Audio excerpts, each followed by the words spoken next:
बिस्मिल्लाहिर्रहमानिर्रहीम। Welcome to my channel study room. Exercise 4A question number 6 इस वक्त करा रही हूँ और क्वेश्चन नंबर 5 तक तो हमने कर लिया था। जो बुक मैं फॉलो करती हूँ वो Oxford 7th edition new syllabus mathematics book 1 है और इस वक्त हम क्वेश्चन नंबर 6 कर रहे हैं।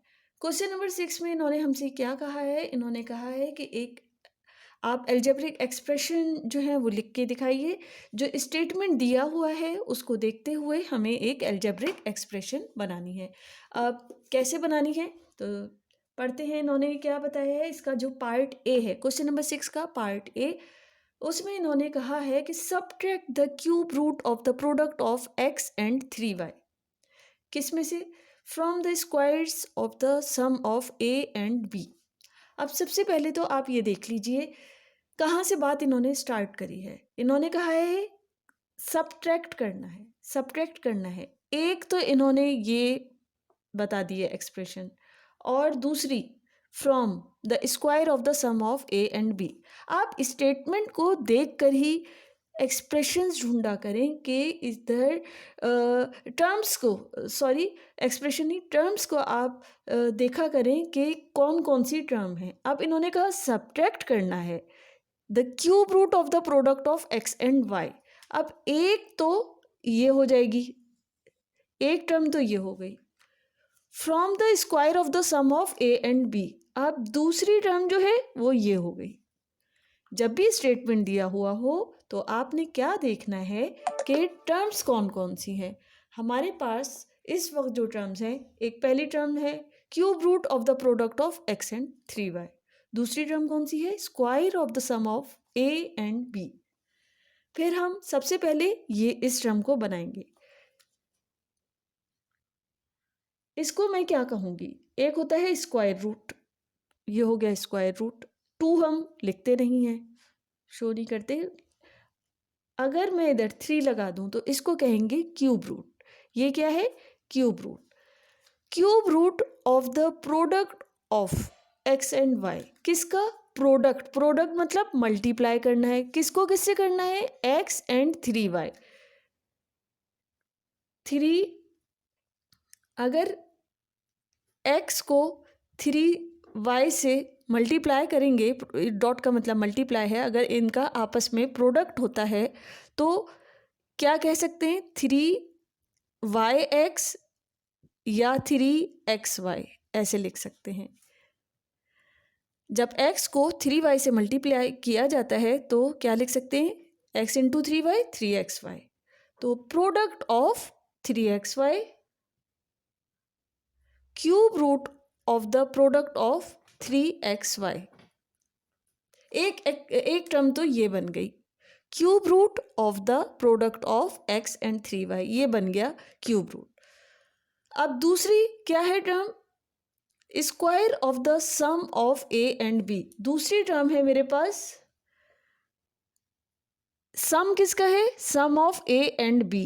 ए एंड बी दो वेरिएबल्स हैं, इनका सम है और उस सम का स्क्वायर कर दिया।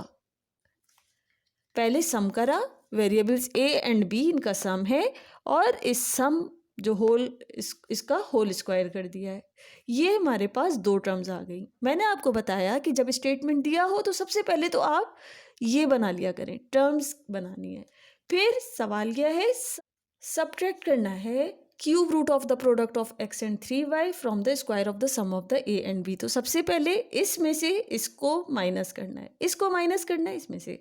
तो सबसे पहले तो मैंने लिख दिया a प्लस बी का whole square minus cube root of 3xy। ये ही मेरा आंसर हो गया। अच्छा, अब जो है हम इसका बी पार्ट कर रहे हैं। बी पार्ट में आप ये देखिए इन्होंने हमें क्या कहा है। हमें जो स्टेटमेंट बनाना है वो इस तरह से बनाना है कि सबसे पहले ये जो हमें स्टेटमेंट दिया हुआ है, सॉरी, अलजेब्रिक एक्सप्रेशन बनानी है इस स्टेटमेंट को देखते हुए। वो क्या है? The total value of x 20 cent and y $5 notes in cents. हमें ये जो है ये कॉइन्स हैं, 20 सेंट कॉइन्स हैं। अच्छा, इधर इन्होंने हमसे कहा है हमें टोटल वैल्यू बतानी है किसकी। एक तो एक्स 20 सेंट्स हैं जो कि कॉइन्स की फॉर्म में है, और वाई $5 नोट्स हैं। इनको भी टोटल वैल्यू हमें सेंट्स में बताना है। अच्छा, अब एक चीज़ तो गिवन है, हमें क्या चीज़ गिवन है, हमें ये जो है एक्स 20 सेंट कॉइन्स की फॉर्म में, तो हमें ये एक्स 20 सेंट्स तो हमें गिवन है। हमें जो वाई $5 हैं इनको हमें कन्वर्ट करना होगा, ये नोट्स हैं, इनको हमें कन्वर्ट करना होगा सेंट्स में, और फिर टोटल वैल्यू हमें बता देनी है। हमें एक टर्म तो हमें गिवन है, हमें एक्स 20 सेंट्स तो हमें ऑलरेडी गिवन है क्वेश्चन में, हमें इसको कन्वर्ट करना होगा। ये जो डॉलर नोट्स हैं इनको हमें सेंट्स में कन्वर्ट करना होगा, फिर टोटल वैल्यू हम बता देंगे सेंट्स कितने हैं। अच्छा, फिर सोल्यूशन में सबसे पहले तो मैं ये लिख लेती हूँ कि 20x सेंट्स ऑलरेडी गिवन है हमें।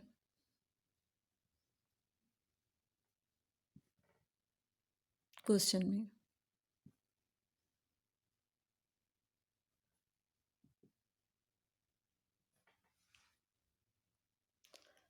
और हमको क्या करना है, हमें कन्वर्ट करना है ये वाई $5 को जो कि नोट्स में है, इनको हमें सेंट्स में कन्वर्ट करना है। सही, ये भी मैं लिख दूं, कन्वर्टिंग $5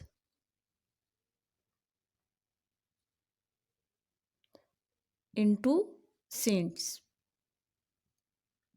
हमें ये बात पता होनी चाहिए कि $1 किसके इक्वल होता है, $1 इज इक्वल टू 100 सेंट्स के।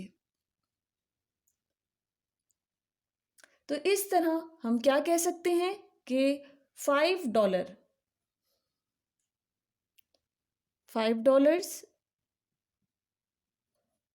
किसके इक्वल हो जाएगा, $1 100 सेंट्स के इक्वल है, तो $5 किसके, 5 इंटू 100 $500 सेंट्स के।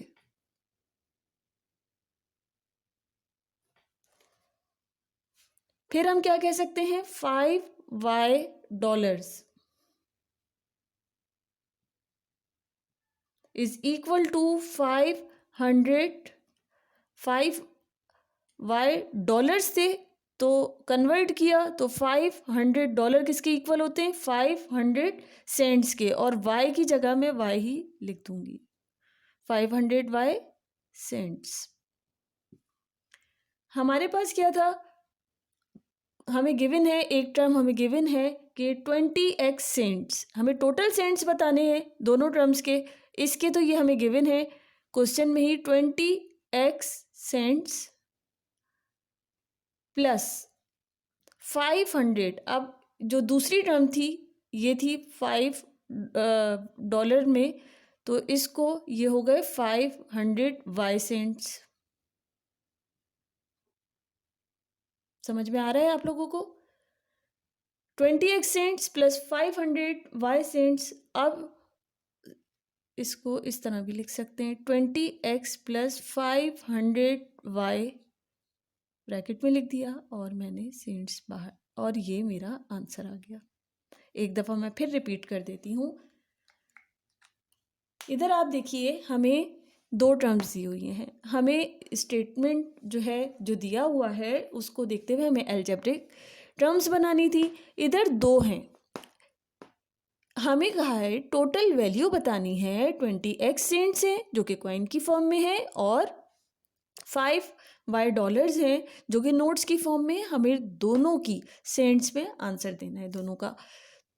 20x सेंट्स जो है ये तो हमें गिवन है क्वेश्चन में। हमने क्या किया, जो दूसरा स्टेटमेंट था उसको देखते हुए हमने जो टर्म बनाई $5 नोट्स, इसको कन्वर्ट करना था हमें सेंट्स में, ताकि हम टोटल सेंट्स बता सकें। एक तो सेंट्स गिवन थे, दूसरे के हमें बताने थे। मैंने क्या किया, मुझे एक बात पता है कि $1 किसके बराबर होता है, वो इक्वल होता है 100 सेंट्स के।